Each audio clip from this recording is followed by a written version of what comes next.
Greetings, fellow investigators, and welcome back to our video podcast, Into the Darkness, where my friends and I play the Call of Cthulhu role-playing game. I'm your host, Tom Rayleigh. The campaign is Horror on the Orient Express. It's available from Chaosium. I am the Keeper of the Secrets, and this is episode 30. Our recap will be given by Keith Craig as his character, Gunter Block. So, without any further delay, let's continue our journey into the darkness. Keith?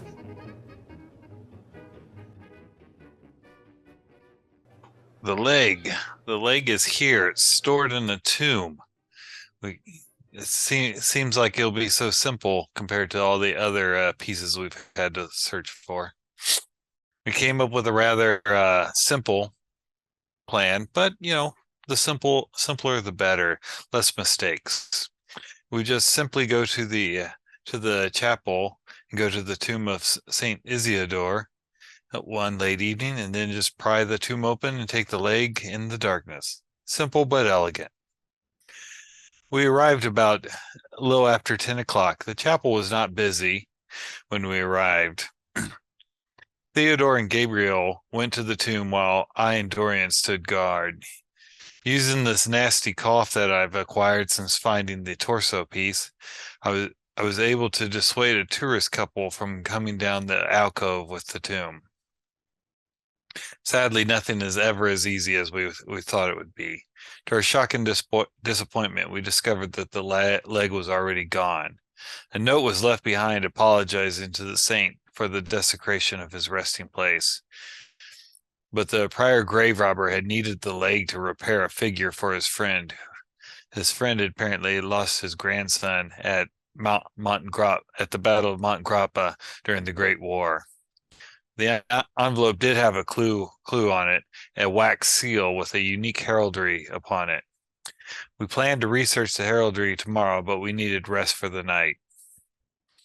Dorian and I have been spending the most time with the pieces, and they seem to have gotten to us. We were unable to sleep away from the pieces.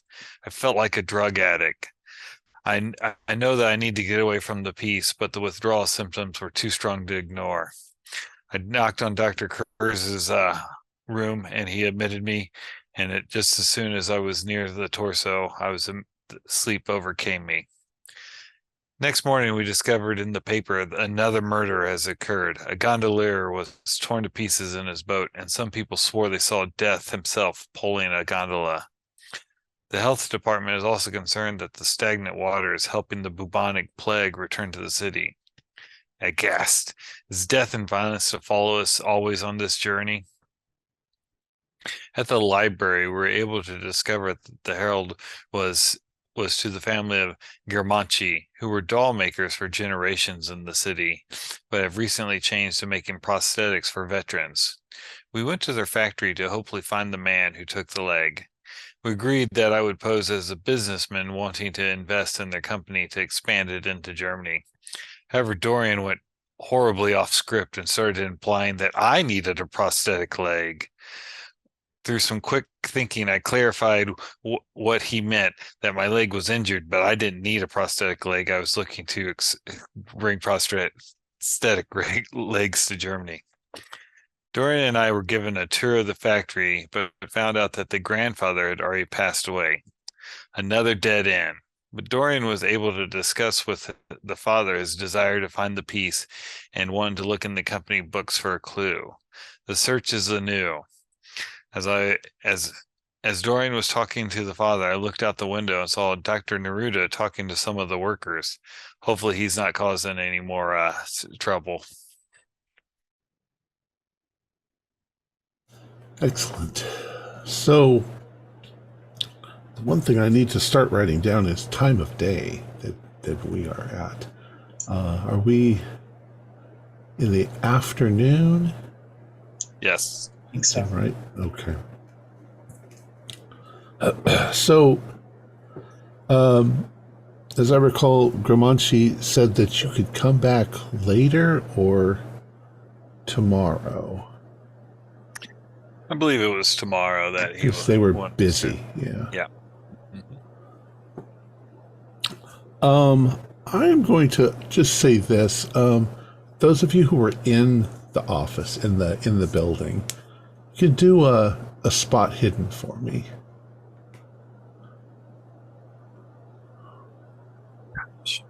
Yeah. Yeah. You also, Dorian? Okay. Yeah. So you didn't actually see where these records might be kept. He said office, but you didn't get a chance to see them at that time. All right, so it's the evening. What do you guys want to do? You're kind of stuck. Is the location where this gondolier was bound and massacred, is that nearby? It doesn't say where it took place. Okay. Although I believe that the witnesses that said they saw death, he was on the Grand Canal. Although, because the Grand Canal cuts all the way through the city, that is not very specific. Right. Perhaps we could just walk the canal, see more of the city. I've heard it's quite lovely in the evening, and I personally am not tired. I slept wonderful last night once I got into your room, Dr. Curse. Yeah, that's good news. Although it does suggest that our concerns about attachment to the relic are correct.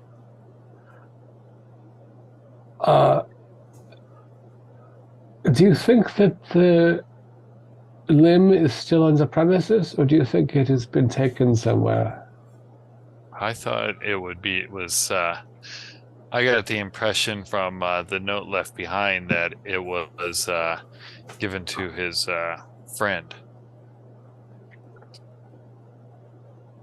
I don't think it was exactly literal. I don't know what is implied. How do they bury people here on this man-made island that has no earth? Is it all vertical tombs? No, I believe there is a smaller island that is the whole thing is a cemetery. I wonder if it would make sense for someone, a distraught father, to take this object to the gravesite of his beloved son. Not that I want to start island hopping on a whim, but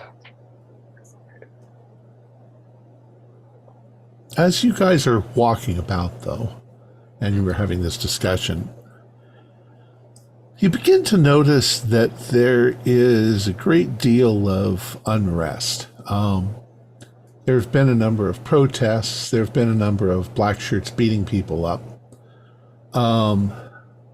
There's not as many people on the streets this evening as you've seen in the past.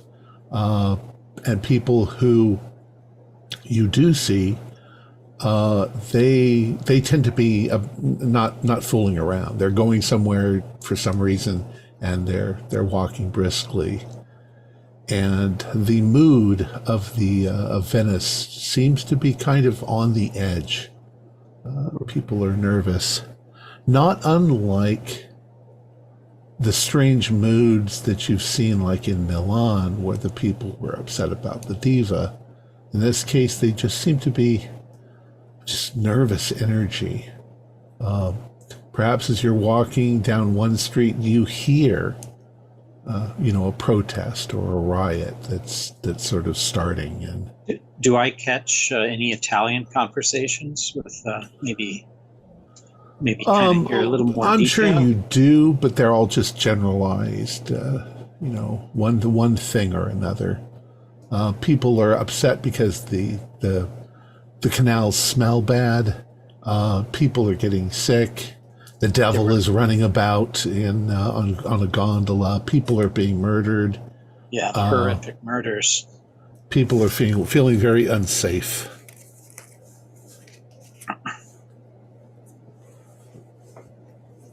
perhaps that will allow us to find a good dinner special. I wonder if there's some place that we should watch the canal overnight. Perhaps we should have an overnight watch somewhere from our hotel and see if death does pull a gondola. Although the fence and the gondola murder don't suggest a pattern yet. No, but There are lots of places where obviously you can watch the Grand Canal. It's pretty big. Yeah, it snakes through, quite a bit. I mean, if Karen is here, I hope he's not planning to ferry any of us down the river Styx. Hope not. Although, I mean, that said, I think, as I've said before, that whatever it is that's doing this followed us from Milan. oh, you think These deaths are so similar to the death of that I forget his name, but Yeah, the man who was crushed in the alley and then appeared on the rooftop. Yeah. Faccia.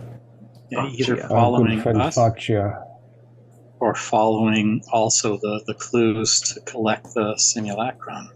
Or following the pieces we have brought. well, I mean, if it is following us, then we should probably either try and confront it or get out of the city as soon as we can. The only way to do that is to find this piece. what's interesting also to consider is this, whatever it is, killed a member of the Brotherhood of the Skin. Yeah, they It's like Old another Test- third party, like the Duke. or your god was mad at, and his old religion's full of people's pagan gods sacrifice. From all my studies in Christianity, Gunther, I've not heard of somebody being picked up and dropped by angels before. That would be a first. He was squished first and then moved, perhaps symbolically. I wonder actually if the corpse was moved by whatever this thing is. It's a signal to us or a warning. Even in where he was found in the alley, the corpse was difficult to explain. Crushed by an invisible boulder.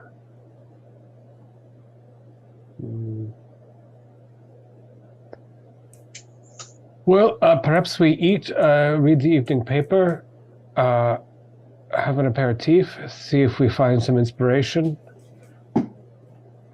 Agreed. I could go for some dinner. Okay. So you find a fairly decent place. I mean, what place isn't? It's Italian food. It's going to be delicious. You find a place to eat. You eat, and we'll say it's around 8 o'clock or maybe 9. It's cold. There are clouds that have moved in over the city. It is winter. Hopefully there won't be any snow. But it's quite cold outside. You've got heavy jackets, so if you continue to wander around. Are there other diners also nervous? Yeah, and there's far fewer of them than you would expect. Some restaurants perhaps are closed early? Yeah, that wouldn't be unreasonable. It's, nothing new in an evening paper, though. There's not a announcement. More of the same. Just unrest. What's going on in Venice? Why are people reacting so badly? Fear has gripped the city, you can say. The woman who saw her fiance, was it, impaled on the fence, she was being held by the authorities, yes? Yes, and she chewed through her own tongue, screaming about the devil. Yes. I don't think she'll be able to tell us anything. No, that is very preventative for spilling the beans. But yeah, as you were saying, some say they've seen death. Others, like she saw the a woman beast. saw beast, the devil. It's so people are projecting what they need to see on this entity. But what I mean, that does tell us something. If it appears to be death or the devil, both of those figures in human mythology tend to be anthropomorphic. Like whatever it is will probably look a great deal like us. Yeah. And it also seems like we have some significant political upheaval here. The black shirts are making everyone on edge. Yes, I don't know how much I would care to discuss those matters. Oh yeah, I'm not broadcasting this to the rest of Last thing we need is somebody in the city crypt of fear being like, look at all these foreigners. Yeah. So We're talking about the unrest. So as you are walking about on your way back to the hotel, we'll assume, because it's getting later and it's cold, you come down an alley and you can see there's a bridge ahead of you that's crossing one of the smaller canals, and there are two people standing on the bridge. There's a man and a woman, and she seems a little alarmed, and he is pointing at something, and he's saying in Italian to her, there, you see it? What is that? Is he pointing down at the water? He's or pointing toward down land? at the water. Okay. I'll kind of jog the best my fat body can do to kind of get there and look. All right. So as you come out of the shadows and onto the end of the bridge, you see him up there, and she's clutching him, and she's saying, "What on earth is it?" So you run out onto the bridge and look. Oh see? yeah. Yeah. Right. Do a spot hidden for me if you're going to do that. And the man sees you, and he's like, "Do you see that? Do you see that there?" 99. God. 74. No? I can spend 3 to have a hard if a regular is insufficient. Regular's fine. Yeah, I failed. Okay. So only Roland. Roland, as you're looking, now what you've got is the effect of there are lights on buildings across from you, and there are lights on the canal, and it reflects in the water, and the water sparkles. And you can see him pointing to something that looks a little like a disturbance in the water, maybe 30 feet from where you are. And your first impression is it's an animal, something splashing on the surface. You think you see for a moment what looks like a large tail fin, maybe from a large fish. And nothing like clothing, so no one fell in. No, nothing like clothing. But then you notice that there are also something that look very much like arms up near where you'd expect the shoulders of a person to be, except that as it comes to the surface and flops a bit, the face is definitely a fish, a big fish. But it almost looks like it has human arms. And then there's another one not far from it. And then there's a splash and a wiggle, and the light reflects, and it dives into the water, and then it's gone. He says it's been there for like 2 minutes. It or they, Signora. He's like, what is this? It was like a fish, but like a man, like a mermaid, but not a mermaid. What was it impossible to tell the color because of the evening light? Just dark. And even as it was, it's like it was so floppy in the water. You keep saying rationally that could be a mermaid. That's just nonsense. But what was it? A man wrestling with a fish? Are there some sort of? Is there a dolphin thing that swims in the brine of the bay? He's just like, Yeah, but those have mammal faces. That looked like a fish. look like a fish. A pichet. Very Now strange. None of you saw it? It was not. You But- all saw something splashing, but you Right. didn't see any. Is there a Could have been a duck flopping in the water for all you could see. Yeah. If I Should get I roll sanity? Is it that? Yeah, you important? can roll sanity if you want. It'll just be 1 if you fail. Oh, 3. could I get off the bridge and come down to like the bank of the canal to see, would that possibly be closer? Well, there is no bank right here. It's the canal and Okay. the little bridge going between buildings on either Okay. side. All right. Yeah. Is it going? The tide is going. Is it with the tide or against the tide? Well, I mean, so far you haven't really seen the tide come in or go out. It's just been stagnant. Mm. So you can't really tell. How's the woman? Is she calmed down now?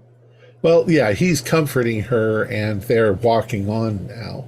Mm. And he says, I don't have a clue what that is. And she says, let's just go home. Yeah. Perhaps we go back and check on our limbs and see what our brains can put together. There's any number of things that are out of place in Venice right now. Dude, Very fishy. what? Yeah. Mosby. Wonder if we brought any doggy bag home from the restaurant. Maybe see if we could throw some food to it, like a carp, feeding carp or something. Just bring it up to the surface. I do not imagine that the restaurants of Venice in 1923 send you home with Doggy bag. a little cardboard carton. Oh, they could just throw their food away. Oh, what a No, they Fascists expect you to have eat it. it. the fascists have improved. It smells like they throw all the leftovers in the canal. Yeah. Okay. So you stand there for a few minutes and it's cold and the wind off the water is cold. Checking both sides of the bridge in case it crosses. Like The water a duck. looks very black and oily and smelly. Did oh no, that's right. I didn't see it. Did Roland, Dr. Kurz, do you see maybe what direction they swam off to, or They seem to just go. just down? Yeah, just okay.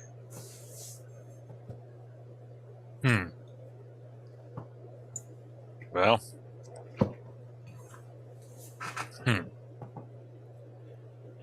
Yeah. If stand there long enough, if it doesn't come back up, I wouldn't know what. Yeah, nothing comes back. And the water isn't really moving. That's why it Right. smells, they say, is because right now there is some backup. So we can't follow it if it was going, say, downstream or something. Is it easy to remember where we are currently? So, like, maybe if I decided to come back later tonight in 2 or 3 hours, just to, I believe that Many of the bridges have names on them, yes? I think they also have name plaques on the buildings of the street that you're on. Okay, so So, if if I make a mental note of where we are, because I might, if things are smooth back at the hotel, I might come back here in 2 or 3 hours for a half hour. Okay. Bring a fishing pole and some halibut. So we'll say that you head back to your apartments. And when you get there, nothing has been disturbed. Everything is as it was. Nothing has disturbed itself either. They are not No. another tableau on one of the chaise lounge. That's as good, at least. The hand is scratching the torso. Yeah. Disgusting. Yeah. Well, you have an appointment tomorrow. I guess it's in the evening because you're bringing him some more drink, yes? Yeah, well, or Lunch, Yeah, maybe. lunch. Yeah, have a couple drinks at lunch. They seem to enjoy a drink at lunch. Do we try to sleep away from the parts this evening, or just get a good night's sleep resting near them? Get a good night's sleep. I suppose you could take them back to your rooms and see whether I can't sleep. How quickly it takes to instill itself in the mind. Of course. All right, so you return back to your rooms. You make your arrangements. If you sleep with the simulacrum, as you did in the beginning, then you're fine.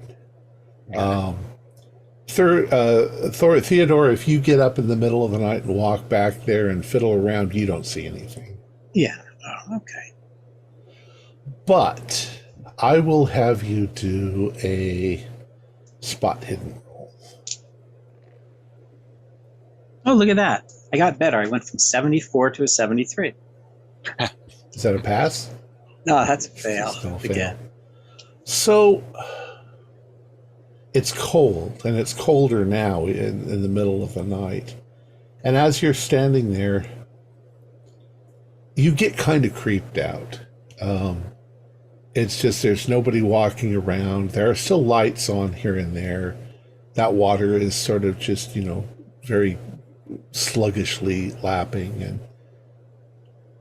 after you're there for maybe 10 minutes, you just get creeped out. You feel like something's watching you, but there's nothing there. There's nobody anywhere around. It's just that weird feeling that, okay, I'm out here by myself. Maybe I need to go back. Okay. Yeah, within the shadows, definitely not loitering around anywhere where I can easily be seen. I'll just head back then.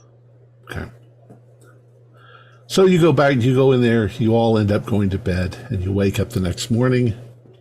You have your continental breakfast, and Opens the paper to find out who was torn to shreds last night. and this morning's paper doesn't have anything except more of the same stuff, the public unrest, that some people are predicting that it's like a powder keg. It seems to be building towards something, and it's gaining momentum, this Venice in fear. The government officials are talking about possibly having a curfew or a lockdown until these problems are solved. We need to get. Yeah, others are saying we're not ready for that yet. Yeah, we should definitely plan to be leaving here as soon as possible. Yeah. You've got your difficult schedules, so you know, yeah. to stop the Brotherhood if we're stuck here forever, Yeah, or killed in a partisan crossfire.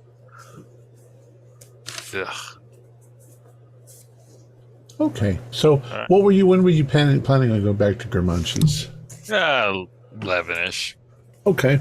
Or whatever lunchtime normally is in Venice. It's like 8 o'clock at night. Yeah, exactly. Have a late dinner, 10 o'clock. All right, so you go back around noontime, and it's pretty much the way that it was before. You see some of the same people there playing chess and drinking coffee and living out their miserable lives. You go inside, and Antonio. No, Antonio's the old guy. Sebastiano. Yeah. So Sebastiano says, I see you, my friend. Oh, well, thank you. We returned. I brought some of the wine that you liked so much. Oh, well, thank you so much. Mm-hmm. So I got a little curious about what you said, and I have took some time early this morning and started looking through the old journals and things like that. Oh, For the most part, there's nothing to them. There are records of products coming in and products going out and so forth. But come to my office. I'll show you what I found. oh, thank you. And he pulls out this big, hefty ledger, and there are notes on dates and so forth. And you can see their scribbles. They're really hard to read. How's your Italian? I rely on Dorian or Okay. Theodore. That's why I'm here with him. Okay, so Dorian came with you. So Dorian, he shows you this ledger, and it's old and it's stained and it's, falling apart. But this is what you get out of it as you are reading it. The Ledgers of Marco Gramanci. 17th of September 1917. It is terrible that materials are so scarce, and those that exist are devoted to the war effort. Surely a little clay and wax can be donated to the little girls of Venice. In red, in different color. There is a yellow telegram tucked into a spine of the book announcing grandson Marco Gramanci as officially missing in action on the slopes of Monte Grappa on November 22nd, 1917.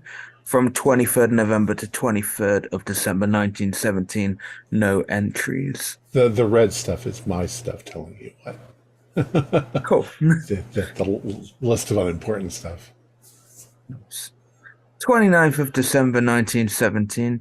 A terrible blizzard is raging over Venice. We can be thankful that such storms have put an end to the Austrian and German advance until the spring at least.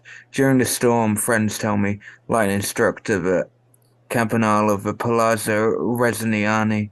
I must go and see my old friends in the clock tower to see if they are all still properly doing their choreographed dance. No entries between the 30th of December and 1917 and 14th of January 1918. 15th of January 1918. I have bad arthritis flaring in my left leg. I've never been troubled with such affliction before. I'm sure it will heal quickly as I have prayed to my namesake, Saint Marco. 15th of March 1918. I've just heard that Signor Resignani has died. The poor soul's body was not found for some days. He was such a recluse. God grant I did right. I hope I gave him peace in the final weeks of his life. 9th April 1918. It's the entries in a different hand. Grandfather Marco died in this day of old age. Pain and grief, God rest his soul. You think this reference to a clock tower in the choreographed dance makes me think of automatons. And Sebastian says, "Oh yes, there are quite a few. Back then, we did do, automatons for mostly for royalty, but sometimes for very wealthy people." The Razzoniani family, is it still around, or is this the last Razzoniani who died? I think it was the last, but I'm sure the palazzo is still there where he lived, and they probably, it's been given over to tourism. Oh, Did you do you remember this old gentleman, the Signore Razzoniani? No. Oh, It was my grandfather's friend. It was a long time ago. Yeah, I wonder if he had any injuries to limbs himself. I don't know. But if there is there are different types of clocks and clock mechanisms. It does sound like there might be figures that come out on the hour. Mm. similar to our German cuckoo clocks. Yes, exactly. Actually, they are Swiss cuckoo clocks, but we'll Germans. leave that for another day. Who do you think taught them how to do it but the Italians? This is why the Swiss, you see, take all the knowledge and combine it, improve the craft. Yeah. Well, like, have you? This is most useful for my friend Dorian's hobby that he was looking into and all.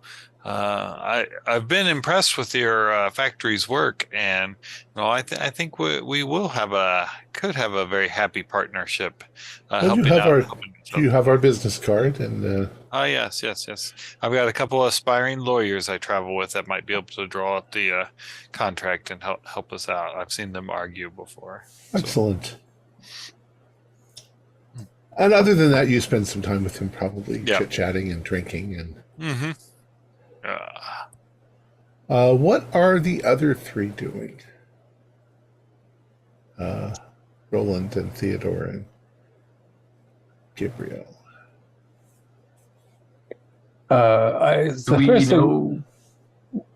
Were you there? Were you outside, maybe? And yeah, I don't think the five of us all piled in. That's a bit rude. Yeah, I would be definitely outside. Right. I certainly would want to investigate the building in case we come out with the impression that the leg is inside, but we have to go in for it at night ourselves before the curfew comes. Probably we could only see 2 or perhaps 3 sides of it because one side is on a canal at least. yes, correct. Yeah. Older building, I would assume. Maybe only windows higher for the most part. We're talking about the Gramanci place? Yes. Yeah. Just got casings joined in case we have to break in and steal the leg. And I'll when we get to the canal side, I'll cross a near bridge and take a look from the canal side of the building as well. Yeah, it's an old building, but it does seem like, it doesn't have any particular security. You do think, of course, that the upper floors in the building are probably where they live. Some of the canalways have walkways and some of them don't. Is this mostly straight into the water? Yeah, on this side it's straight into the water, but there are walkways around the other side. Mm-hmm. Yeah, so I think taking notes and making little sketches, we could occupy ourselves while we wait for Block and Dabrowski to come out. Well, after our conversation, I'll politely make my exit. And he waves at you and He's like, "Oh, come back anytime. oh, we will. Oh.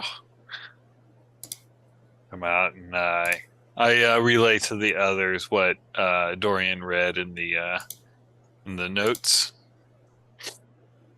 So, Now, are there a lot of clock towers in Venice? There are quite a few. Most of them are smaller. Some of them are huge. Some of them are attached to churches. And of course, people with actual, palazzos would have been very wealthy. So Right. they'd probably have their own clock tower. I wonder if we could just simply research it at a major library, like, big famous clock towers Or just Venice. or the guy that's helping us out? We can do a family search. I mean, we have the family name. And their crest too, the cherub cradling the Oh, that's Gramanci. Gramanci. That's Gramanci. the Gamachi. No, I'm going to butcher this. Rezonani, that family. Rezzoniani. Thank you, Roland. Yes. Italian. It's not as a beautiful language as German, so it's a little harder to speak. But Yes, Dorian, I believe the discussion indicated that the family is dead, and so it might be a museum place, which would make it easy to access. I don't imagine we can get help from Giorgio on a Saturday, as they probably do not have the. I assume that the library at the institution is not open on the weekends.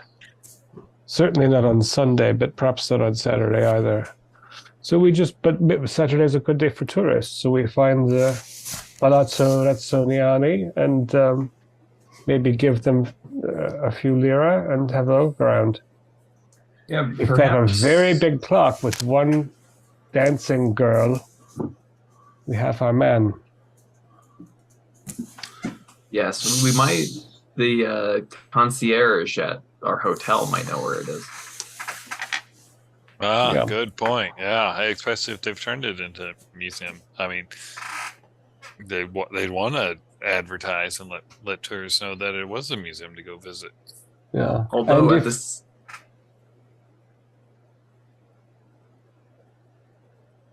I know, but if we ask the concierge, this is the paranoia brain talking.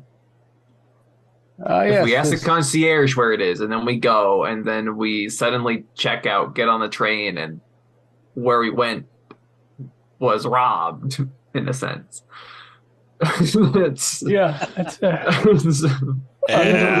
We go to the neighboring hotel's concierge, ask them, and pretend we're guests at the other hotel. Yeah. We might not even need concierge if the family is sufficiently famous. Oh yes, Palazzo Rezzoniani. Or Campi this way, and then you cross to Ponti, and then you go through the tunnel. I can never find anything. My Italian is flawless. Do you want to ask somebody on the street? Sure. Okay. Put on your charm, Thursby. Whoever's going to ask, do a luck roll.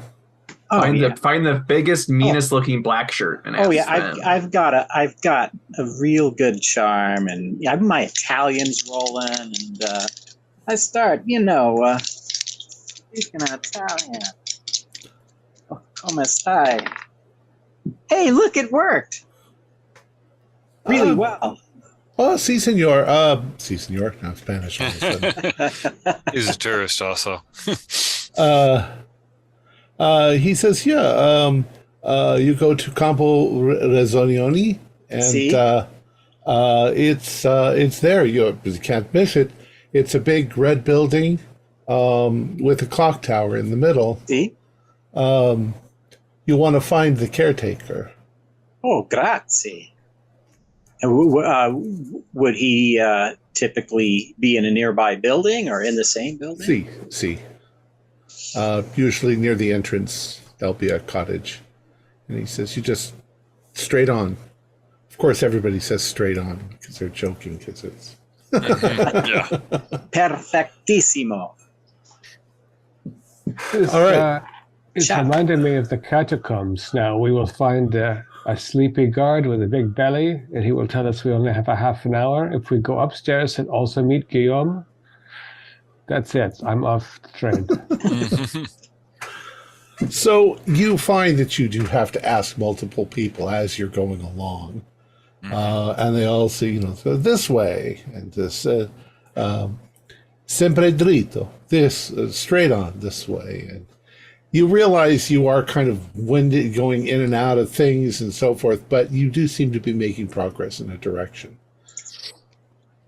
So by around 3:00 in the afternoon, you finally here's this big building, big red building. And it's beautiful on the outside. It's got all the little arches and walkways and stuff on the outside of it. All this decorated doorways and things like that. You're pretty sure that this is it. You're also pretty sure that it's 5 stories high, which is a pretty big building. There is a little shack sort of attached to it on the side, and the front end of it is like a window, but with no glass.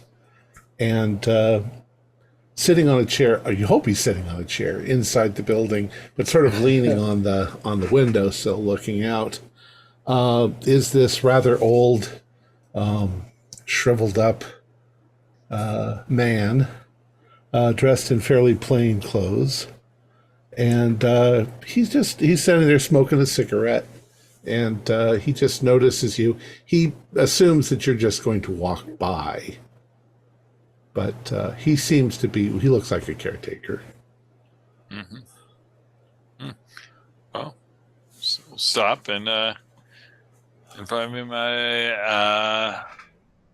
First, I try in English. I was like, "Sir, English?" No capiche. Yeah, I look over at Theodore. It's like, Uh, I go ahead.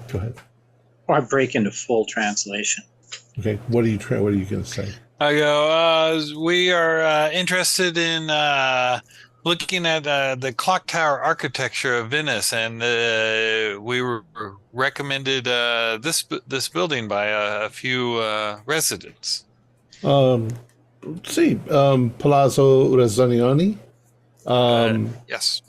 I'm the caretaker. You can call me Nonno Fidele, Grandfather Fidele. All right. He says 20 lira, 2 hours. Okay. And if you go over 2 hours, I'll come and find you. Oh, okay.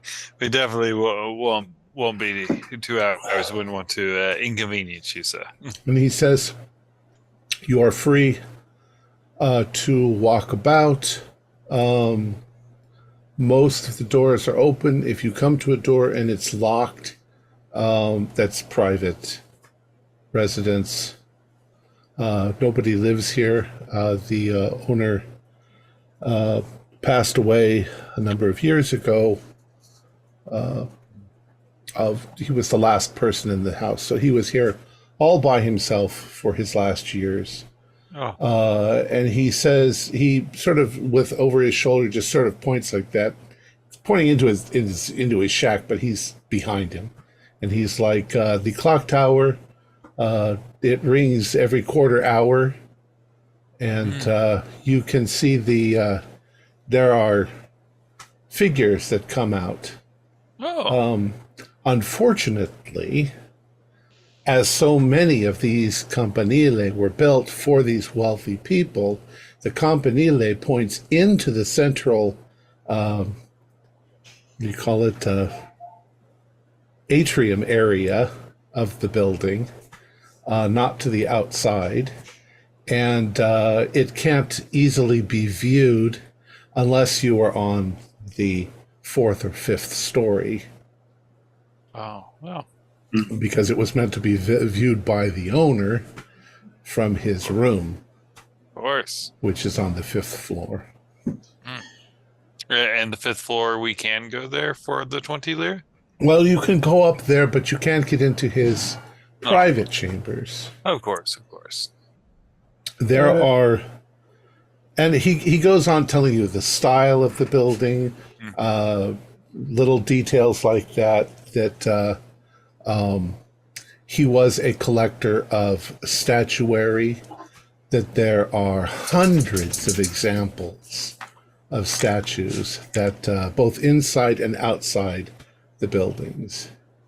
I understand the last Signore Razzonioni was a friend of the Grimanci family. Oh, yes, probably. Yes, the Grimancis probably worked on the clock tower. It's one of the best examples in the city. What sort of figures does it have? Is it the sort of milkmaids dancing, or is it allegorical with old Father Time? It is one of the more complex mechanisms. He says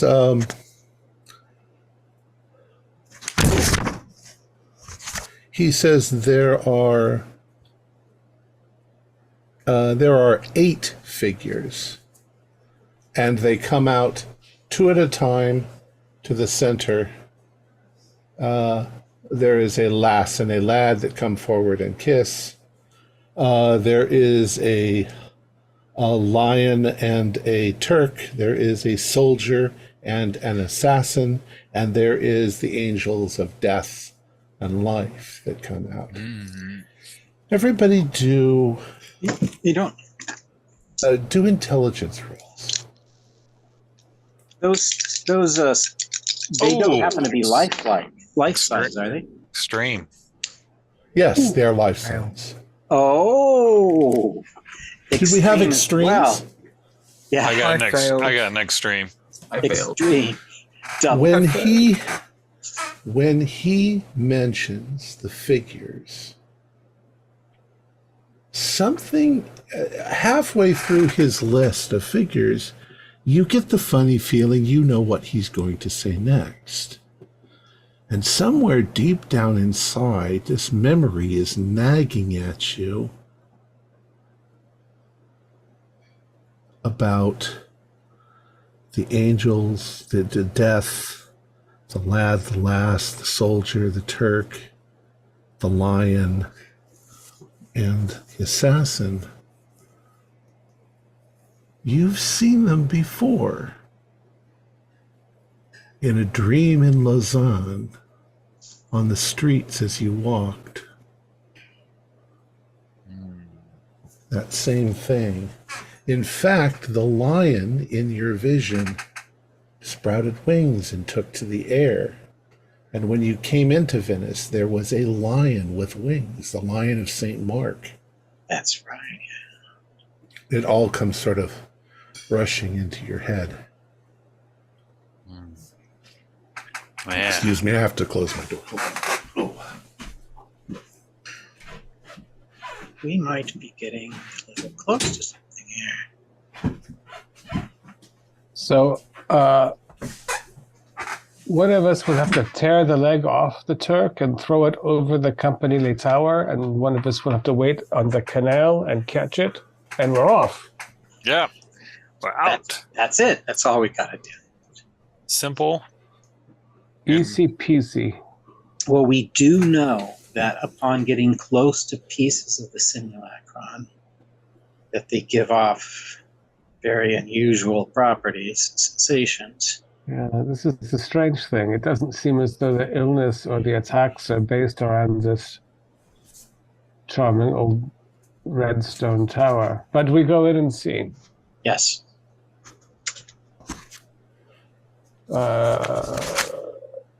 Nono Fidele is an older gentleman, I'm assuming? Yes. Yeah.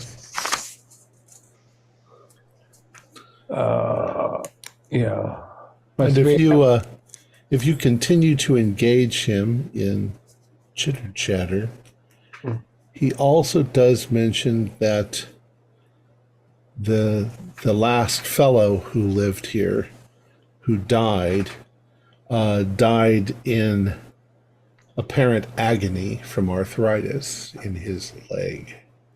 And that he died in his place up there looking at the clock, and nobody knew it for days and days and days. So when they finally found him, he was... Right. Yeah. Oh, and excuse me, what was his name again you mentioned? Sorry about that. I'm not sure that I have a name. He's the last. He's Daddy La McGuffin. Eat that guy. Yeah. Maguffiano. Maguffiano. That's... Wait. I have a list of random Italian names. How about Salmoni? Salmoni Rezianani. Salmoni Rezianani. So, yeah. I guess Signor is not an Italian name. That's like a Mister. Signore is, yes, Mr. Okay. All right. That's not his name. Or I thought you said Salmone. Solomon. Okay. Gotcha. Well, I mean, I'm ready to go see it. I mean, Fidel, you've hyped it up so much as a masterpiece. Enjoy yourselves. Keep an eye on the time. 2 hours. Hopefully, it'll be giant. If you want 4 hours, I'll give you the price for that as well. Yeah.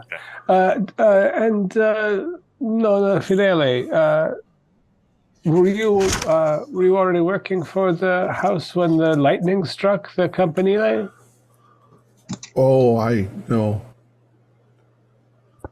No, I was hired later after After Solomoni passed? They give old people jobs like this where we just sit around all day long and collect money. So, very suitable thing. All right, if we don't run out of air climbing all those stairs, we'll be out soon. And thank you for the information. Right. So when you enter, almost immediately there, it's like hallway you enter into. You get the first impression that this is not like a grand hallway, so there may be another entrance to the place for, if he was throwing formal parties or something like that. This is a smaller, you're guessing, entrance for the servants, because the first couple of rooms that you see that are open are small and look like they're probably servants' rooms and kitchen preparation area and things like that. And after you move through it for 30 or 40 feet, it opens up into a large courtyard. That's the word I was looking for before. This courtyard that's in the center of a rectangular building. At the north end is the campanile, which is the clock tower, and you can see it goes all the way up and out, of the top of the building. It's open in the courtyard. And you can see that there is kind of a semicircular protuberance where the track for the figures would be, and the clock is above that. But from down here, you can't really see much. You can see that there is a clock, but it wasn't meant to be viewed from down here. The inside is the inside of the courtyard is even more elaborate than the outside. It's very beautiful. Lots of archways and lots of I don't know what you'd call them. I was trying to look for the architectural name for them, but let's say, like ledges that run around each level. And on the ledges are statues. And there are hundreds of them. All of them lined, some of them painted rather garishly. But literally it's row after row after row of statues going up on the ledge, all looking towards the center. It's very beautiful, very ornate. Are they life-size as well? Well, a lot of them are, yeah. A lot of them are marble. Well, you think they're marble. Like I say, some of them are painted.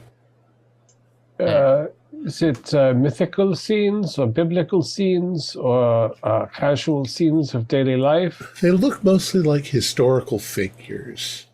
There are people in costumes, people in robes, priests blessing, saints standing there. Some of them have discs on the back of their heads and so forth. Does it appear that there is one stairway winding up? Well, or a double? When you go into the building itself from the courtyard, what you see is one lavish room after another, and there are multiple staircases going up. Walls are painted, walls are very ornate. There's a lot of gilt work. There's a lot of statuary inside.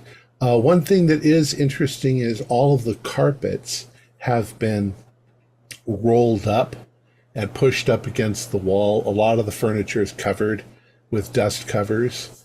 So when you walk, you're walking on these marble floors, and it makes a real loud clickety-clack as you are walking. But you can see that some of the rooms are smaller. Some of them are ballrooms. It's quite a little palace. Yeah, architecturally very interesting, but we have work to do. I suggest we take a different staircase each up to find where we find the best view of the dancing dolls.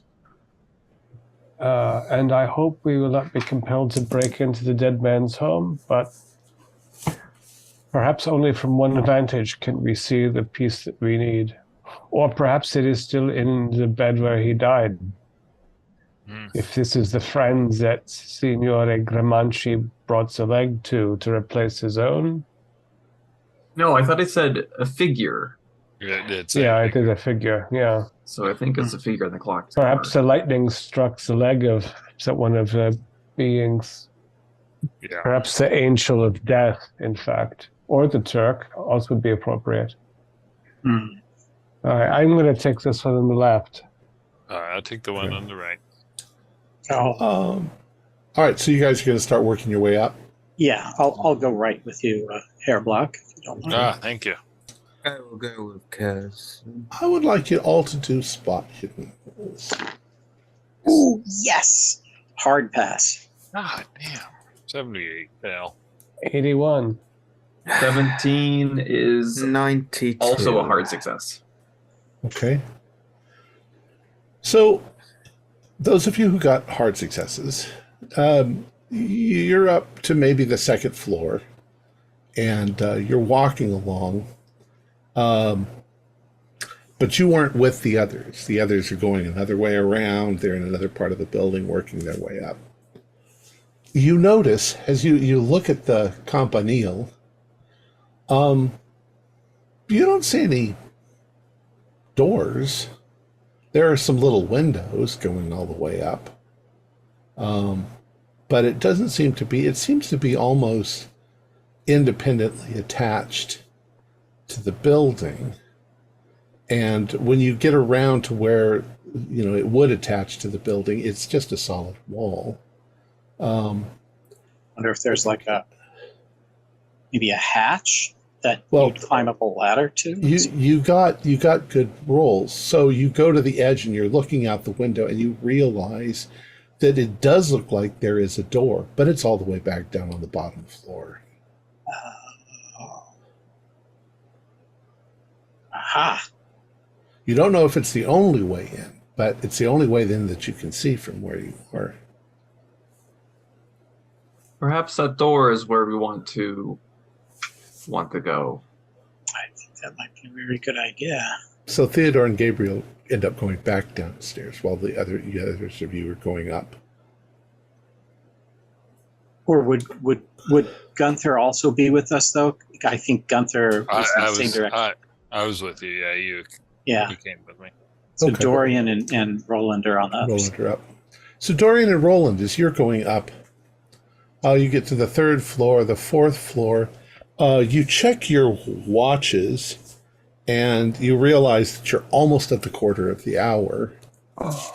And you can, at this point, you're on the third floor. You can see, you're still looking up at it, one floor or so. But you see the clock is beautiful. It's all painted. It's got astrological figures on it. And you can see that thing coming out. As you are standing there, you see that the clock strikes, or the quarter. And as it strikes the quarter, you hear bells. They sound like small, tinkly sort of bells. Not that small, but smaller bells ringing. And you see two little white doors open on each side. And what comes out is the angel of death and an angel. The death figure has a scythe in his hand, and the angel has a trumpet. And the two of them come out from each side. They come to the front. They stop there for a moment, and then they go back. You observe that both of them seem to have on robes. So Death has a black robe going to the ground, and the angel has a white robe going to the ground. They go back. Dorian, that those were wooden figures? Wooden automata or metal? The paint makes it impossible. Yeah, they're brightly painted. Yes. A little worn, but... Yeah. And the rest of you hear the clock chime the quarter hour. And which quarter is that? The 3:20, 3:15. So we have Death and the Angel at the quarter after. So we next expect perhaps the lad and lass to be at 3:30. We'll see if that's right. I don't think it's the lion. We'll have our leg. Can you see away over there, Dorian? I'll have a look. Yeah, it's from where you are, because you're kind of on the opposite end of the building, across the courtyard. The courtyard's only maybe 30 feet across. So the figures are right there. And is there the courtyard, and then it goes up, and then there are internal stairs, and then external walkways with maybe arched windows onto the courtyard? Is that how you see? No, actually, most of them are windows in the center with the ledges that have the statues on them. So Oh yeah, so we are inside. You're inside. Pit Lane. Right. Okay. All right. Gabriel and Theodore, you get back down and you make your way over towards the campanile, and you realize there is a small wooden door in the campanile itself, but it is locked. Gunther, I forget. You don't know how to pick locks, do you? No, I only can force the door. We need Dabrowski. Ugh. Never around when. Can I see them through any of the windows? Do a spot hidden. 09. Okay. Yeah, you think you can see them up on the third level or the third level looking out the window. I'm going to see if I can't get their attention. You guys do a spot hidden from inside. Oh no. My rolls keep getting worse and worse. They keep going further up. 0, 0, 0. I am too busy looking. You're already heading for the stairs going up to the fourth floor. The only roll I have made is my sanity check earlier. Everything else is a failure. Okay. We're just So you guys are heading up to the fourth floor. It looks like they're heading up to the fourth floor. You might be able to. I don't know, Gunther. I think the two of us, we might be able to get this door down. No, but we don't want to break it. Yeah. Well, what type of door is this? I mean, are we looking? Is it just a latch that needs to be lifted, or is this a full on lock? There's a padlock. Oh, okay, padlock. It's not a fancy door. It looks like a utility door Yeah, for maintenance, but that would make a loud noise popping that. Yeah, we need to. So I'll start running up to the fourth floor. okay. Yeah, we need both of them. So maybe a couple of us can do a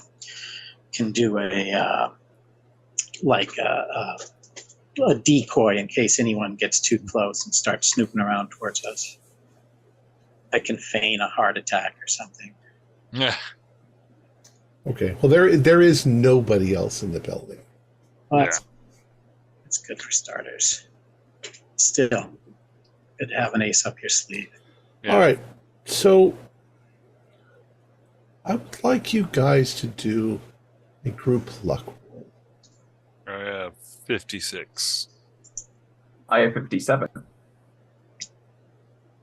So anybody got lower than 56? I have 58. Higher than that. All right. It looks like Hunter. Oh. Yeah, he's going to. 94. Oh. Okay. Sorry.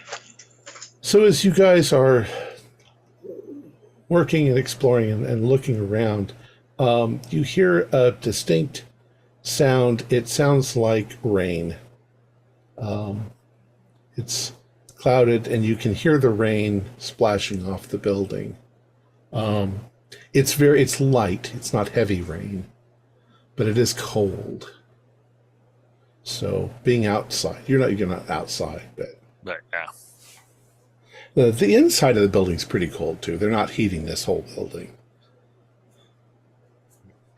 Well, the rain started. I'm going to look for the nearest entrance to get out of it, because being cold and wet is not a good combination. Okay. All right. So we'll say that at some point you guys meet up. Dr. Gabriel comes and finds you. What would you like to do? Dr. Noda, you are panting. Hold on. Take a deep breath. Relax a little bit. We found the door. A maintenance store that we think... Ooh, so many stairs. Maintenance store that we think will lead into the clock tower. I tried to get your attention from down there, but... Oh, so we have to go down and up all the way again to the... Uh-huh. Why do we have to go? You're a good young strong man. Why didn't you go yourself? Ugh, well... I don't know. I figured... Well, actually... It's locked. We need Dorian.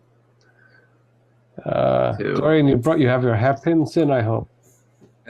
Yes. Just from the 2 other times that I have lockpicked doors.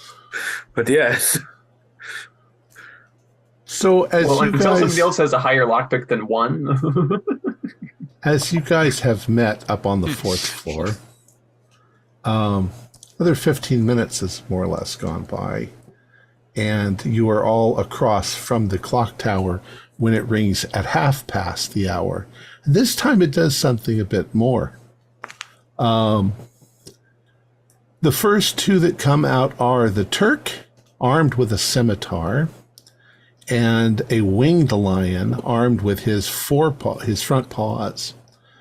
They come around to the front of the thing, and there seems to be some sort of mock fight between the 2 of them. The Turk automaton swings the sword, the lion dodges, and then the lion pounces on the Turk, and its head moves down as if it was ripping the throat out of the Turk. And then the 2 of them retreat back into the mechanism, and then 2 more figures come out. It's a soldier armed with a sword and an assassin armed with a club. They also fight at the front, and then the soldier wins, and they retreat, and it rings the 1/2 hour, and it is finished. But you get a chance to see these other figures. Interesting. Put it in perspective, I have 40 in lockpicks, so I can give it a go. Any Now- promising looking legs on any of those figures? Well, the Turk had legs, and so did the soldier. The lion, of course, had lion legs, which wouldn't make any sense. And the assassin was dressed also in kind of black robes, and not fully Not articulated. not articulated. And these were not cloth robes. It's kind of obvious they're statues, or Carved material, yeah. right. Actually, I'm not there to see it. Oh, you're not there. You're So downstairs. the with Turk yeah. and the soldier so far. Interesting. I like it. And so it's interesting also that they do the whole floor show every hour with different pieces. The first you see, the first set that came out was an angel and the death figure. And they did not attack each other. They did a little hello and goodbye. The fighting is new. Everything is painted, so it's hard to say what it's made of. But we assume they didn't sculpt a robe and put it over a sculpted leg that's hollow inside. So some we can exclude. We still have not seen the couple, right? It's a lad and lass. That's right. I think. I wonder if any of these windows can open up. It might be a good thing to have someone who can see from outside if we could communicate while you go inside that tower. But I mean, if you don't want to go up the tower, you can just say so, Kurz.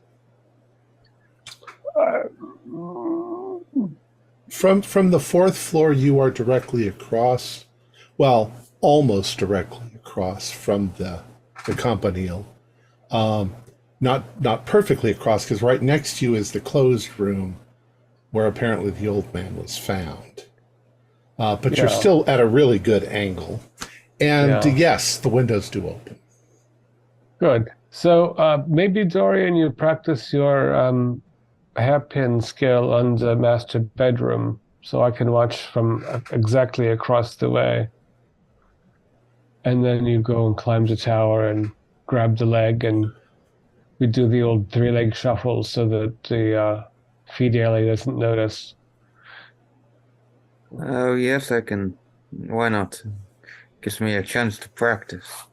I assume there is very little in this palazzo that one could carry out, right? So carpets are rolled up, the furniture is bulky and covered. It's not as though they have table settings or there's no silver to grab. Or it's mostly furniture and statuary and large things, large carpets that are, like I say, are rolled up. Large, huge fireplaces that are spectacular. The whole place is quite spectacular, although it's run down at this point.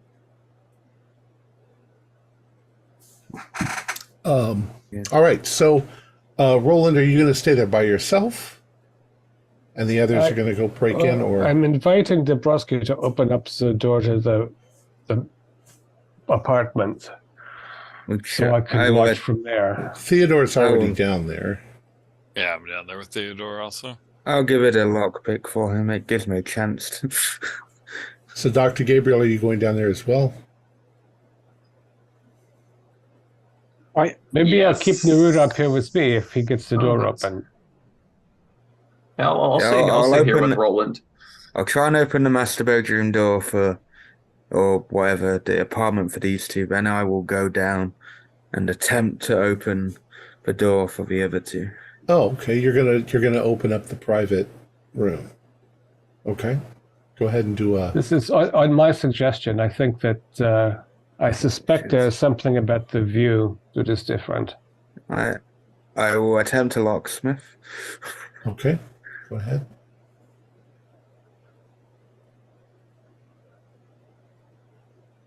I'm going to spend 5 luck. Okay. So you fiddle with it and click, it pops open. It's a big, heavy door. And there's no alarm? No. And there's no saber-toothed tiger that bounds out? Nope. And it doesn't smell powerfully of death or incense or... It smells a little bit of death. Mm-hmm. So if you want to reconsider Neroda, I understand. No, given the strange deaths, it's probably good for nobody to be alone. So I'll stay up here with you. Very good. Yes, Right. Thank you very much, Dabrowski. So we will wait in here. I'll see if I can open an apartment window that faces the courtyard. And The room is itself a little bit unkempt. There's layers of dust. It's kind of grossly obvious that he died probably in that chair where the desk is, looking out at the clock. The bed is unmade. They got the body out and then they sealed up the door. So it's musty and it smells a little bit of decay. is there a door opposite the one, I assume? There is not. Uh-huh. All right. So I will attempt to air things out a little bit without being too obvious. And if I can see the boys downstairs, but they are hiding from the rain, so probably I cannot. Okay. So as you are doing this now, the rest of you are going downstairs. The rain trails off, but the sky is now probably approaching 3:45. And it's not dark, but it's overcast and cloudy, and it could rain again. All right, you guys go down to the the base of the campanile. Dorian, go ahead and roll. See if you can open the lock. Could I assist in any way? Maybe like shine a flashlight or sing an inspiring song? The singing might help. Oh, solo mio. Pick that lock, Obrowski. Just trying to help you out there with that. Do I spend the 11 look? Or push it. Or do I attempt to push the look? If you push it and fail, you will break whatever it is off in the lock. Yeah, Okay. spending 11 look will take me down to 42 look now. If you push it, I can go by the door where the guy would come in from, and I could feign heavy illness the second he comes in and scream out to get his attention. I don't want to. I haven't done it, so I'm going to push my luck. We're going to push it. Yeah, I go by the door ready to just do my best impersonation of. Well, it won't make any noise. What are they doing down there, Roland? That's what I'm trying to see. Some sort of pantomimes themselves. Maybe they imitate. 16. Yeah. Yeah. All right. So, click. It opens. The inside. Right. It was padlocked, right? Yeah. I'll take the padlock so it's not hanging there. If we do get caught, we go, oh, well, that door wasn't locked, There's Okay. a hanging padlock would be obvious. So when you step inside, it's small. It's a small tower, so it's a little cramped. There are stone stairs going up. The stairs are not perfectly made regular stairs like you expect nowadays. They're a little uneven. They're worn. They're stone, and you have to kind of hug the walls as you're going up. And there is a void in the middle that if you were to trip, fall, and lose your footing and go over in that direction, you would fall all 5 stories down and probably bash your head on the stairs as you were going. So I'm not going to make you roll any kind of crazy roll to see if you make it, because I think you guys can walk without.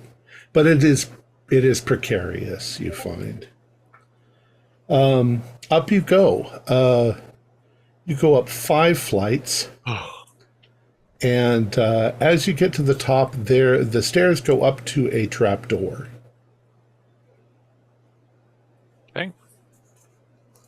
Okay. Push it. I assume it pushes away from us. Yes, it pushes away from you, Okay. and you realize just as you are entering into the clock tower itself, and you can see the mechanism, and you can hear it clicking and whirring and doing things, and you can see there is a track, a circular track that goes outside. It's dark in here. There's not a lot of light because the little doors are closed. It kind of becomes obvious how the thing works. The figures are changing places as they're moving. You can see that what's coming next is the lad and lass. They're going to be going out next. And it's probably been 15 minutes. And as you're standing there, you hear something click, a whirring sort of noise begins. You see the little doors open, and you see they're full-sized lad and lass go outside. And you lose sight of them because they're now outside and you're inside. Across the way, you're looking at them. The lad and lass come out, and they do a little dance, and they kiss, and they do another little dance, and then they return back inside, and it rings. Now, for those of you across the way, the ringing sounds like ringing. But for those of you who are in the clock tower, it hurts your ears. It's pretty loud. What sort of legs did the boy and girl have? The same dancing. Well, he did. He had sort of like dancing legs, looked like with big socks coming up. She had a dress on, so she just had like the bottoms of. Maybe one little legs. foot moves, but yeah. So we're, pardon me.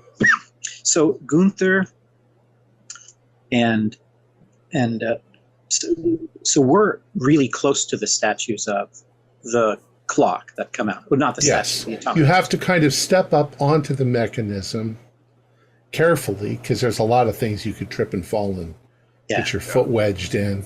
And the mechanism of the clock is running, so there are gears clicking and pendulum clicking back and forth. So we've been around a couple pieces of the simulacron before, the Sedefkar simulacron. Mm-hmm. So we kind of know the sensation, the feeling, that weird energy that comes off of it. Are we getting any sense of that at all? Well, I think that at this point the adrenaline is probably pretty high and you're nervous. Yeah. And you certainly don't want to break this thing.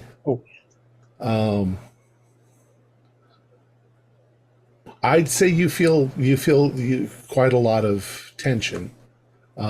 Whether it's magical tension or not, you can't really tell. Huh. Well, I mean, I'm going to go over to the nearest automaton and rub its leg, check it out. See if Okay.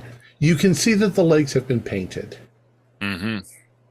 Get out I always carry around my little trick handcuffs and everything, so I kind of like use those, the little metal on it, kind of scrape the paint. Okay. You can see immediately, of course, that the lion's not going to be it. Yeah. Death and the angel aren't going to be it.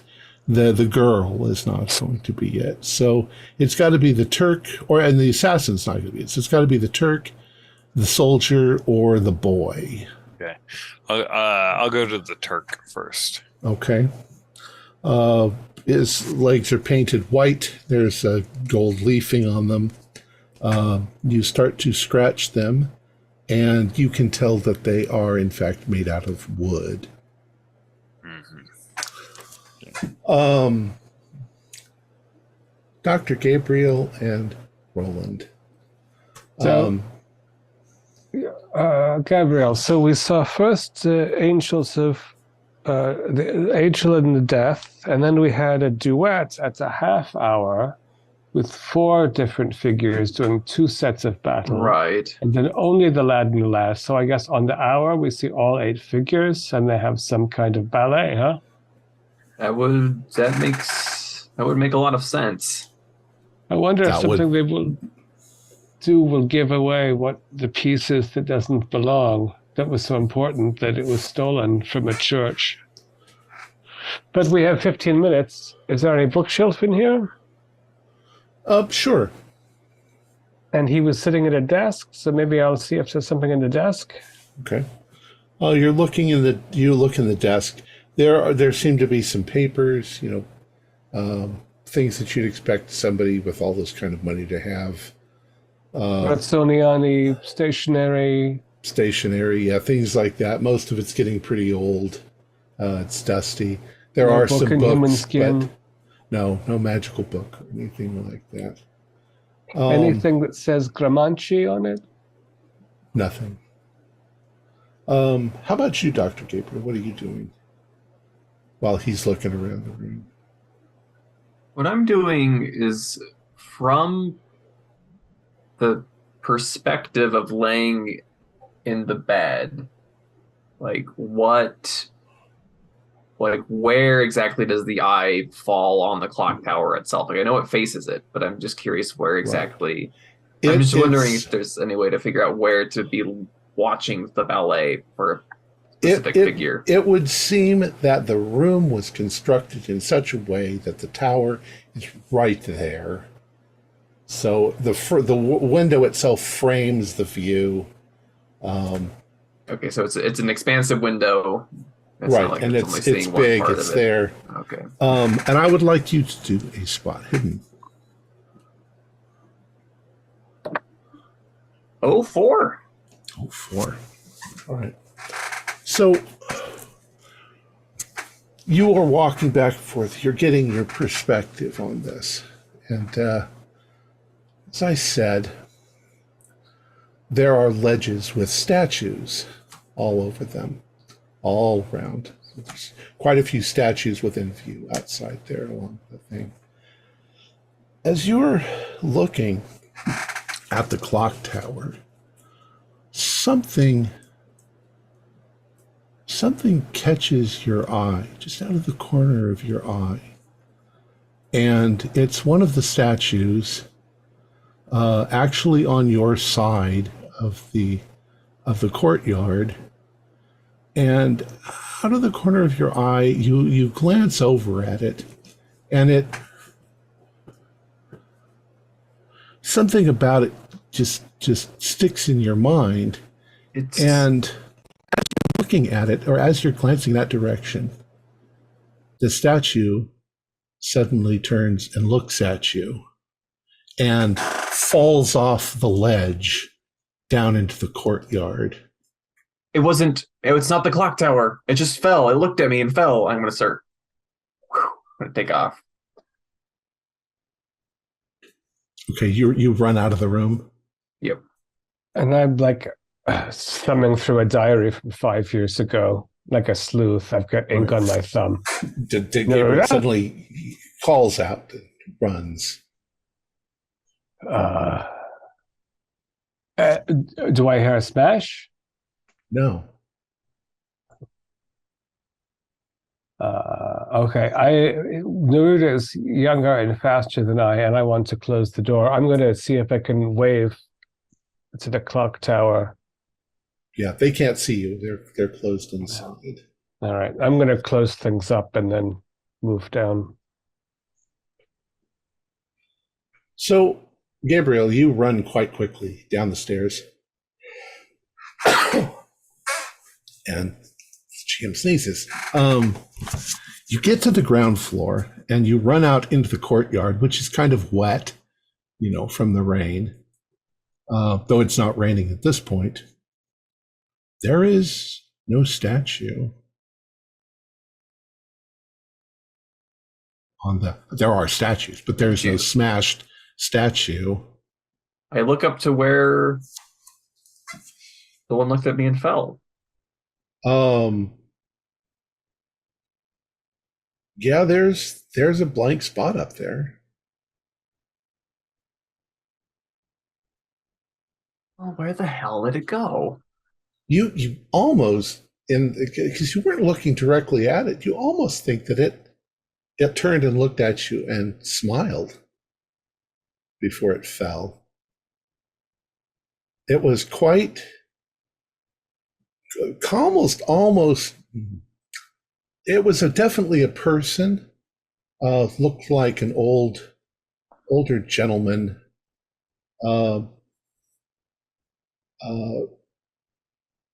But kind of gargoyle-y. I mean, kind of ugly. Meant to be ugly. And that spot is just empty. And it's empty, and there's no smashed statue. And it looks like there's like statue, Yeah. empty place, statue. Yeah.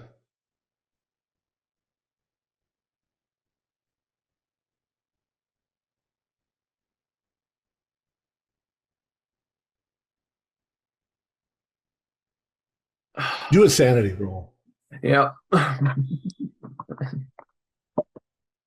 84. That's a failure.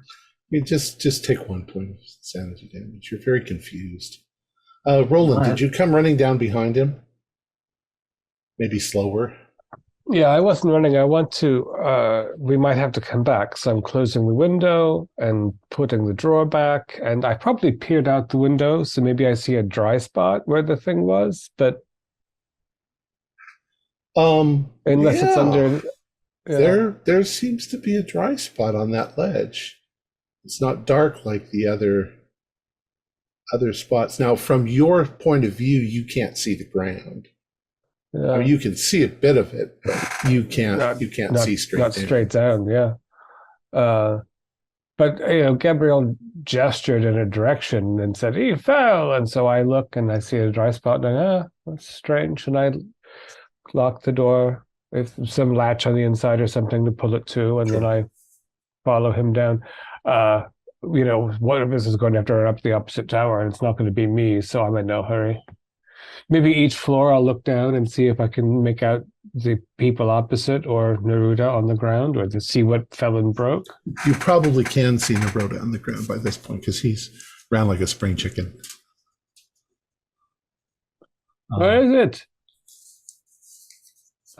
I don't know.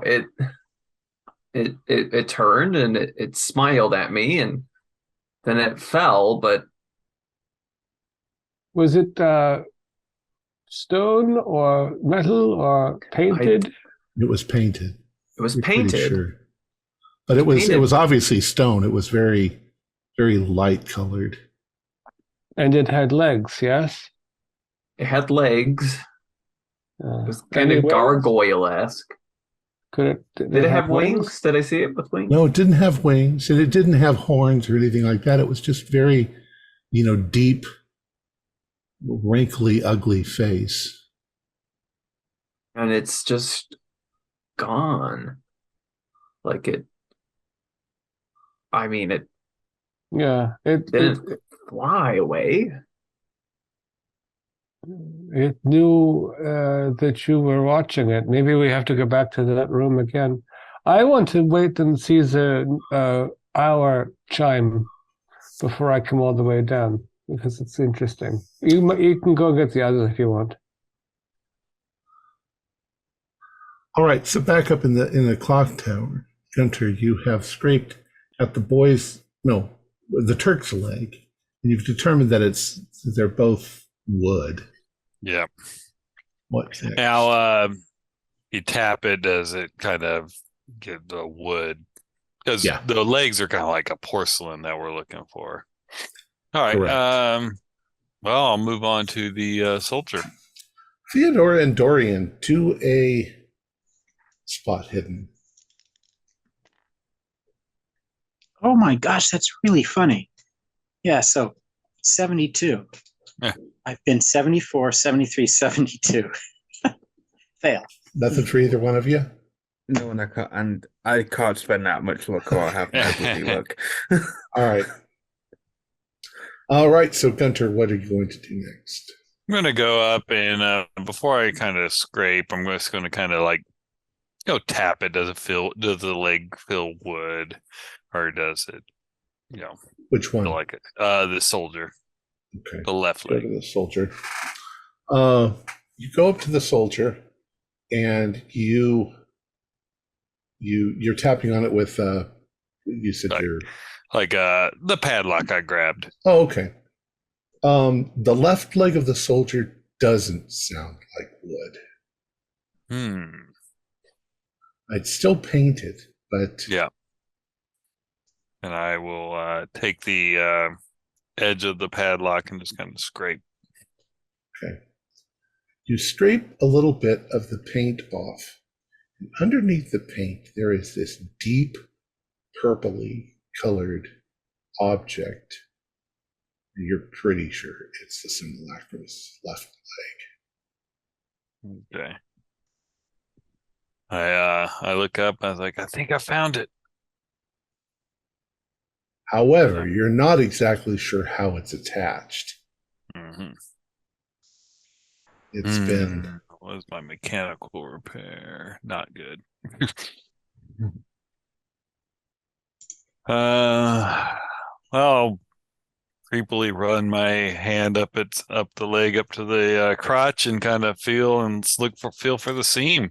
There doesn't seem to be what it seems like is that there's kind of a up inside that there's been maybe a wooden structure that's been built around it to sort of house it, and attach it to the other parts of the automaton. There's definitely a metal band that comes down the back of the leg and has been painted to look like the leg itself. That sort of cups the bottom of the foot, so that it can be moved by the mechanism. But it's sort of partly incorporated into the mechanism itself. Could do you think like my good sized knife could help, like pry or snap that out? Well, do a mechanical roll if you want to try that. I'm not overly good with that. Yeah, most people aren't. Yeah. Could I combine it with my knowledge of using the knife, which would be kind of a brawling type thing that I'm very used to? Your knowledge of using the knife isn't how to detach a mechanism. True. Okay. All right. Yeah, I don't know if I'm going to be. Yeah, that I might damage it. That might not be a wise idea then. Dr. Gabriel, were you going to go up? We know we're not going to damage the leg, Thursby. These things are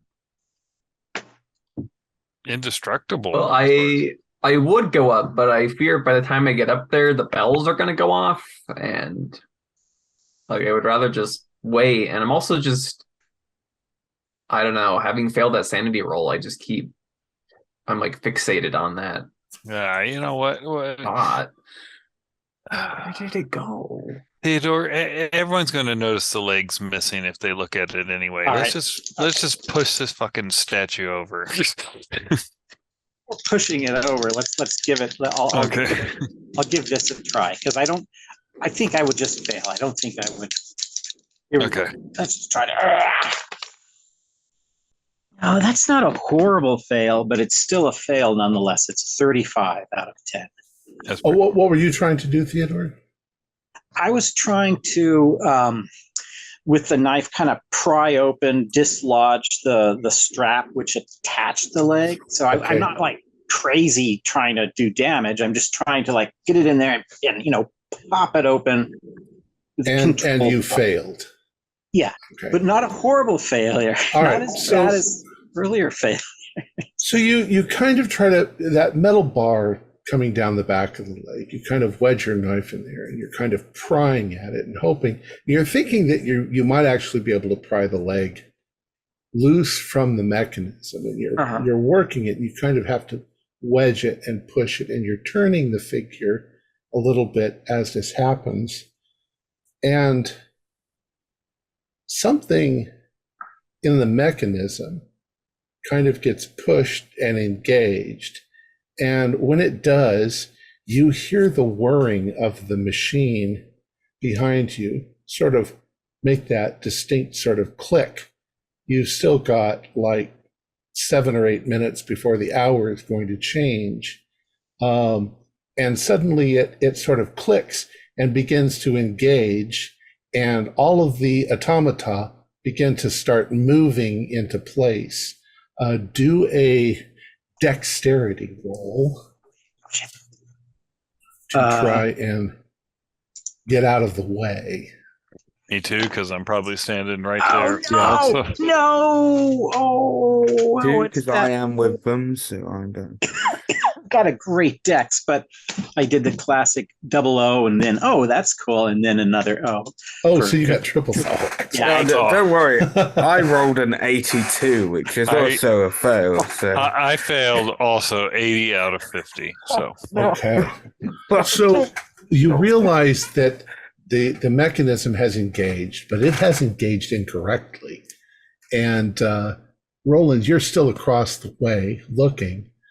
You can hear, the bells sort of, it's almost like something's shaking the bells a little bit. And then what sounds almost like a spring popping, you hear. And the mechanism begins to start moving inside the thing, which means that the soldier with his sword is starting to swing that sword like it does in the mechanism when it's fighting with the assassin. You can try to do a dodge roll. I think, well, Theodore's right there, so Theodore, do a dodge roll. Okay. Okay, at least my dodge is slightly enhanced. Sort of, slightly. Not much. Come on, dodge. Dodge, be nice, dodge. No, it's a 90. Okay. I didn't dodge. So the sword itself is, of course, not really sharpened, but it gives you a good whack right on the side of your head. You'll take 1 hit point of damage as it hits you. It knocks you back. What are you guys doing up there? Roland, you now are convinced that something has gone really wrong. Dr. Gabriel, you can't see it, but you can hear the noise. Gunter and Dorian, what are you going to do? Is there anything I can kind of like brace on and just, I'm a hefty dude and just kind of push on this statue? You try to look on something. Do a spot hidden for me. Oh God. Hey, I passed. Okay. You now realize that probably for maintenance reasons, there is a dead switch on the other side to lock the mechanism into place. You guys didn't see it before, but now it's disengaged and everything is starting to move. You wanted to try to knock the thing over? Yeah, well, I mean, I could probably look real quickly. If it's like welded into place, I'm not going to be able to. It doesn't look like it's welded into place, but you're going to try to use force to remove the leg. All right, do a strength roll then. Come on, baby. Ooh, 27 out of 60 is a hard. Okay. So you just sort of are panicking at this point. You grab a hold of the leg, you twist it and yank it. The mechanism pulls, and all of a sudden it is as if all of these automata have sprung to life and begin their movement and dance. There are swords, there are scythes, there are horns that are spinning, and suddenly the frickin' bell thing starts to engage, and bells start ringing. And in fact, as you're standing there, one of the bells breaks loose and hits the ground, or hits the floor in there.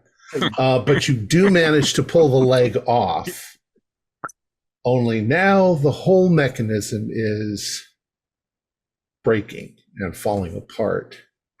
No doubt Nona is going to come see what the hell's going on. Yeah. But you have you have grabbed the leg. To get out of here very quickly and swiftly. I think I'll turn to Roland down from the courtyard. It's like, do you think we should go? Yeah, I'm in a tower. Well, you see the little doors opening and closing, and some horrible dance going on. You see the clock starting to spin. No. No. There's only one reasonable way down from a tower, and that's the steps. So I guess I'm gonna head toward the steps. All right, now because you guys are in a panic at this point. I am going to ask you to do that dex roll as you go down those treacherous stairs. Oh no! God. Oh no! Oh, pink dice. Don't. Can I? Yes. Sure. Right, just regular, but Can I push a dex roll? Sure. I can. Okay. You know what's going to happen if you fail, though? You're going to go down that middle shaft and hit the ground. God, no. Why? How much you want to? You don't have enough luck to spend? Oh, I've got luck. I failed on an 83 out of 75. So yeah. Okay. Yeah, I'll do the luck. Don't be wuss. Push it. Oh shit! No. If I wasn't going to die, what do you have to lose?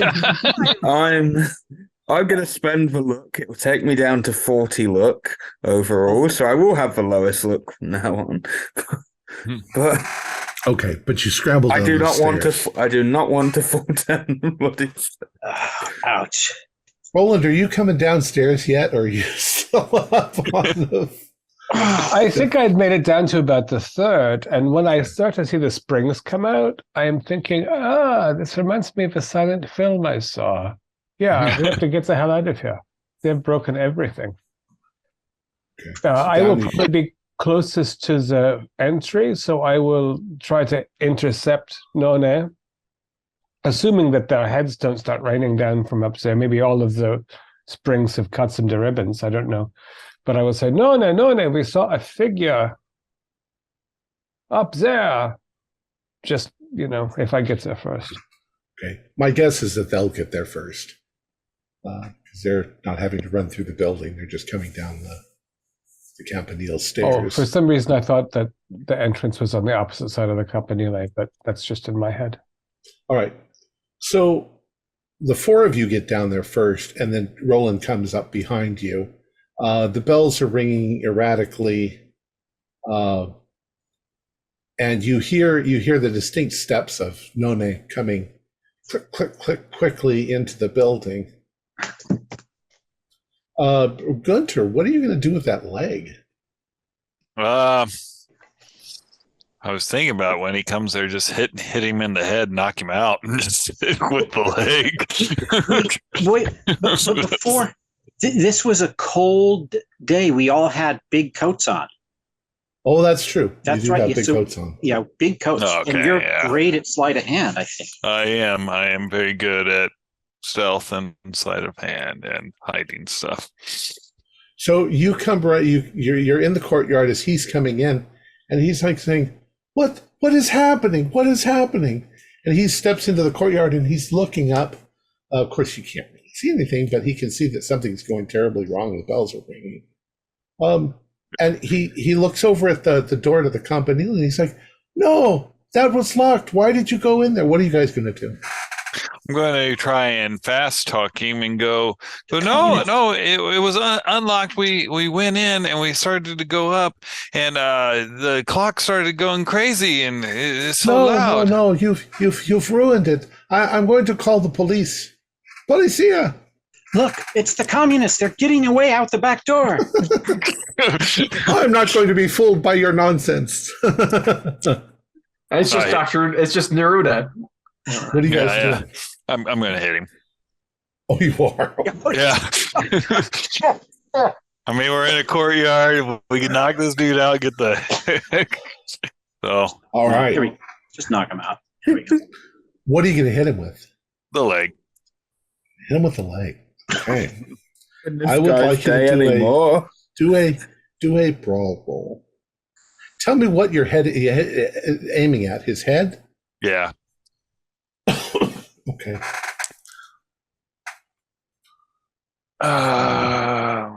This better not turn into a homicide. Yeah, I'll spend the 10 luck to pass. Okay. Now let's say you're holding the ankle of the leg, Mhm. so you're hitting him like with the femur part of it. Yeah, like the thigh. And you hit him. You hit him very hard. He falls over. He doesn't go unconscious, but he's fallen to the ground, holding his head. There's plenty of chance for you to go out. However, when you hit him in the head with the leg, Oh, God. your left femur, it feels like somebody has punched you like with a Charlie horse, right below the buttock. And it almost knocks you to the ground. Ah! Was your bad leg your left one or your right one? Oh. Mm-hmm. Right leg. Oh, so now your left leg Yeah. hurts. And you almost stumble. You're finding it difficult to. Mhm. It's like you've got a cramp in that leg and a Charlie horse. The rest of you see this. What are you guys going to do? Okay, we have no Russia. time. Let's we should give perhaps how is Nona Fidele dressed? Like an old man, just in a shirt and a jacket, and I sort of want to pull the jacket up over his head, okay. both to protect him from rain and also seeing us and slow him down. Okay. And as much cash as we can have, shove it in there. I mean, it's going to take a lot of money to fix the Campanile Tower. Right in And- this guy's day. And he's not knocked out, right? No, he's They not need to knocked get out. they need to get an anonymous check from the Thursday It's- family. Is there a pipe or like a not a pipe to swing with, but like because I have my handcuffs I was using to scrape, I was just going to handcuff him to the pipe so he can't run into the street. I think Yeah, with you his can do that coat if you want. and the way you hit him on the head, he'll be down for a minute, and we just have to hustle out. And I will take the leg and put it under my coat and go whistling under the byway, unless someone is All right. faster with this. All right. Maybe We someone need- else should help him walk. Yeah, that's We need what I to was send a rushing. letter to Dr. York and tell him to send money. Sorry. All right. So I take it to understand you guys are running out. Yes. I'll help my legs, Gunther my if legs, needed. fucking legs. Where are you heading? Back to your hotel then? Yeah. Fleeing the Yeah, scene, He doesn't also know who you are. locking No. it behind us as we go. You know, if there's a way to I have, close it. I have Palazzo. money, but not that much money. Yeah, they're breaking. Not to go. Gonna lock him in an abandoned house with the door behind him, and maybe in a few months somebody will find his body, starved to death, clawing it. I won't think about that. That seems like insanity. Whoops, you're Not like a giant bar on the outside. Just pull the door closed to the museum. So all right. Okay. Well, you get away. Yeah, it's. He has no idea who you are. yeah. I think we're an interesting looking group of people, though. So we should leave town on the next train. Like, yeah, immediately. all right. So Exactly you get back, as you feared. you get back to the hotel. Gunter, you are somehow injured. It would seem that where you hit the leg, it was transferred to you. Let's see, you are in Venice, The next train departure is at 4:51 p.m. 4:51 p.m. Perfetto. The one after that would be at 12:51 a.m. So after midnight. We need to get. All right. We'll say it's approaching 4:00. So you've got 51 minutes to get to the train station. Can we do that? Can we hustle and do that? I think If we might go to the hotel and just take the limbs and have the hotel send everything on the next train, so we are not held up. I We won't can make ask you the do that. concierge. We'll just say that can be arranged. you need to get out as quickly as you tell them that there's an emergency. No Just has problem. a health problem. Orient Express, we can get all of your stuff on the train before the train leaves. Excellent. Great care. Fucking leg. Okay, so off you run with the left leg and the torso and the right arm, and you get all of your stuff packed up and onto the train, and you are now heading towards Trieste, which you will arrive there in actually just a few hours. Looks like about 4 hours. Venice to Trieste, 4 hours, 48 minutes. You will be arriving in the middle of the night. Well, wait, you'll be arriving at 9:30 tonight. All right, and that is where we will end it for this session. Our players included Morgan Llewellyn, David Gasaway, Stuart Lively, Keith Craig, and Josh Harwood, with yours truly as the Keeper of the Secrets. We have a Discord server where you can chat with other members, you can set up private games, and you can learn the finer arts of gameplay and game mastering. We provide audio-only versions of our shows free for you to download from Podbean or iTunes. If you would like to help support our show, please visit our Patreon account. Just $1 a month helps us a lot. Like, share, and subscribe to our channel, and punch the bell icon for updates on our latest shows. And leave us some comments. We enjoy reading them and answer any questions you may have. This is Tom Rayleigh, together with all the members of our gaming club, inviting you to journey with us once again into the darkness for another adventure into the universe of H.P. Lovecraft and the Call of Cthulhu role-playing game. Until next time, good luck, good gaming.